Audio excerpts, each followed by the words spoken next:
नमस्कार दोस्तों, आपका स्वागत है हमारे YouTube चैनल नॉलेज वाइब पर। आज हम प्रैक्टिस करेंगे रामधारी खंड 2 के डिक्टेशन की, जिसकी स्पीड 100 शब्द प्रति मिनट होगी। डिक्टेशन को आपको ध्यान से सुनना है और लिखना है और उसके बाद ट्रांसलेट अवश्य करना है। ट्रांसलेट करेंगे तो आपकी प्रैक्टिस अच्छी होगी और आउटलाइन भी अच्छी बनेगी। तो लिखिए, ट्रांसलेट कीजिए और गलतियाँ कमेंट में हमें बताइए। तो चलिए शुरू करते हैं आज का डिक्टेशन।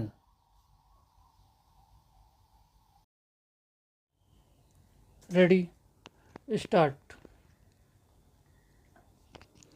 आदरणीय महानुभावों, सरकार की नीति का उद्देश्य तेजी के साथ आत्मविश्वास पैदा करना, स्वदेशी विज्ञान और टेक्नोलॉजी को बढ़ावा देना, बाहर से आयात की गई टेक्नोलॉजी को मुनासिब तरीके से अपनाना और यह देखना रहा है कि टेक्नोलॉजी ही का अंतरण कुशलता के साथ प्रयोग के लिए हो। परमाणु, अंतरिक्ष और सागर विज्ञान संबंधी खोजों में हमने जो कामयाबियां हासिल की हैं, वे इस बात का जीता जागता सबूत हैं कि हमने जो रास्ता चुना है और जिस ईमानदारी और पक्के इरादे के साथ हमारे वैज्ञानिकों ने काम किया है, वह निश्चय ही प्रशंसनीय है।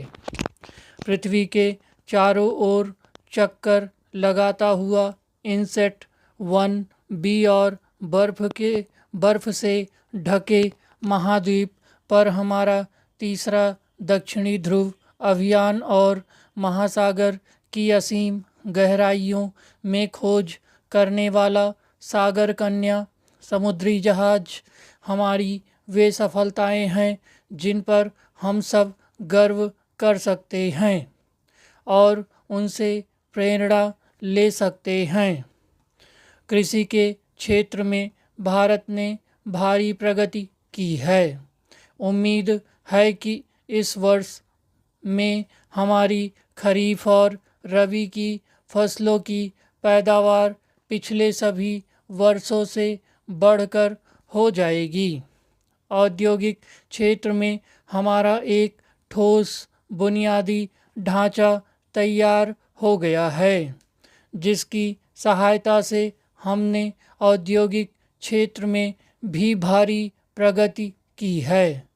हमारी अर्थव्यवस्था के लिए एक बहुत महत्वपूर्ण बात यह है कि खनिज तेल के उत्पादन और उसे साफ करने की दृष्टि से हमारी आत्मनिर्भरता बढ़ती जा रही है। हाल ही के वर्षों में जिस गति के साथ हमारे कार्यकलापों में वृद्धि हुई है, उसे और भी ऊंचे स्तर पर लगातार बनाए रखने की ज़रूरत है। मैं खेतों, कारखानों, प्रयोगशालाओं, शिक्षा संस्थाओं, सरकारी दफ्तरों और सभी जगह काम करने वाले देशवासियों से अपील करता हूँ कि वे और कड़ी मेहनत और पूरे उत्साह के साथ काम करें। हम जरा सा भी समय नष्ट नहीं कर सकते, क्योंकि हम गरीबी, भुखमरी, बीमारी और अज्ञानता के विरुद्ध संघर्ष कर रहे हैं। मैं देश के कुछ भागों में हो रही अशांति की कुछ घटनाओं का भी जिक्र करना चाहूँगा। जिस प्रकार से देश में हिंसा की घटनाएं घट रही हैं और जिस तरह से आंदोलन चलाए जा रहे हैं, उन पर मुझे गहरी चिंता है। लोकतंत्र में हिंसा का कोई स्थान नहीं है। मुझे यह देखकर दुख होता है कि धर्म के नाम पर हिंसा का सहारा लिया जा रहा है। मैं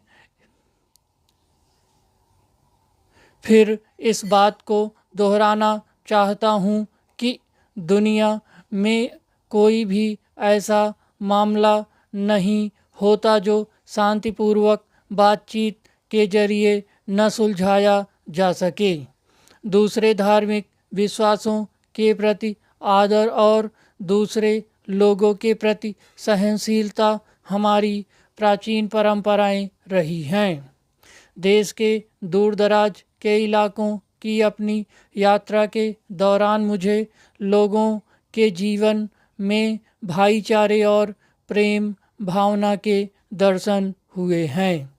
अपने संकीर्ण उद्देश्यों के लिए इस भावना को नष्ट नहीं किया जाना चाहिए, क्योंकि ऐसा करने से बड़ी मुसीबत के साथ हासिल की गई हमारी आज़ादी खतरे में पड़ जाएगी। महोदय, जन्म से ही बच्चा अनेक वस्तुओं का उपभोक्ता बन जाता है। दूध, दवाएं, साबुन, सुरमा, पाउडर, कपड़ा, बिस्तर, खिलौने इत्यादि कितनी ही चीज़ों की बच्चों को आवश्यकता पड़ती है। बहुत सी चीज़ों में होने वाली मिलावट या घटिया चीज़ें बच्चों के स्वास्थ्य को प्रभावित करती हैं। माँ के दूध के स्थान पर डिब्बे का दूध, मिलावटी दवाएं, नुकसानदेह साबुन, पाउडर, काजल इत्यादि बच्चों में नाना बीमारियों को उत्पन्न करते हैं। यहीं से बाल उपभोक्ताओं के रूप में बच्चों की शारीरिक क्षति प्रारंभ हो जाती है। बच्चे ज्यों ही चलना सीखते हैं, उनके कदम टॉफ़ी, आइसक्रीम, इमली, चूरन इत्यादि खरीदने के लिए घर से बाहर निकलने लगते हैं। ये बाल उपभोक्ता अपने भले बुरे का ज्ञान नहीं रखते हैं, इसलिए ये बच्चे एक और मिलावट युक्त खाद्य पदार्थ खाकर बीमारियों से ग्रसित हो जाते हैं, तो दूसरी ओर पैसे की बर्बादी करते हैं। स्वभाव से बच्चे जिद्दी होते हैं। वे जिस चीज़ को देखते हैं उसी को खरीदने की मांग करने लगते हैं। कोई भी फेरी वाला, ठेले वाला घर के आगे से गुजरते ही वे उस वस्तु को खरीदने की जिद करने लगते हैं, भले ही वह वस्तु उनके मतलब की हो या नहीं। फेरी वाले भी बच्चों का मनोविज्ञान जानते हैं। जिस घर में उन्हें बच्चों की उपस्थिति का आभास होता है, उसके आसपास देर तक खड़े होकर आवाज़ लगाते रहते हैं। बिक्री के संकेत के रूप में घंटी आदि बजाते रहते हैं। इन आवाज़ों को सुनकर बच्चे सहज ही घर से बाहर आकर वस्तु खरीदने की जिद स्वजनों से करने लगते हैं। अनेक बार तो जब घर के लोग बच्चों की मांग को पूरा नहीं करते हैं, तो वे दूसरों से चीज़ दिलाने के लिए रिरियाने लगते हैं। यहीं से उनमें मांगने की आदत विकसित होती है और वे बेशर्म बन जाते हैं। मेलों, ठेलों या हाट बाजारों में बच्चे प्रायः हर वस्तु खरीदने की इच्छा जाहिर करते हैं। कभी कभी तो वे फैल भी हो जाते हैं। ऐसे में मजबूर होकर अभिभावकों को शर्म के कारण वस्तु दिलानी पड़ती है। दुकानदार बच्चों की जिद का फ़ायदा उठाकर मुँह मांगे दाम वसूल करते हैं। मेलों में बच्चे प्रायः एक खिलौना लेने के बाद दूसरे खिलौने की और दूसरे के बाद तीसरे खिलौने की मांग करने लगते हैं। बच्चों की ऐसी हरकत पर माँ बाप को गुस्सा भी बहुत आता है, पर वे विवश होते हैं। बाजार में हंसी भी नहीं करा सकते, इसलिए जानकर भी ठगे जाते हैं। छोटे बच्चों को जैसे ही कागज़ और नोट में भेद करना आ जाता है, वे नोट देखते ही चीज़ खरीदने चल देते हैं। आइसक्रीम, बुढ़िया के बाल या चूरन, इमली वाले की आवाज़ सुनते ही पैसे या नोट लेकर दरवाजे के बाहर आ जाते हैं।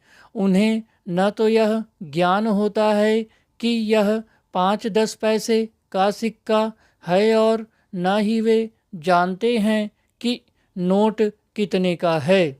उन्हें तो हाथ का पैसा या नोट देकर चीज़ चाहिए। स्टॉप।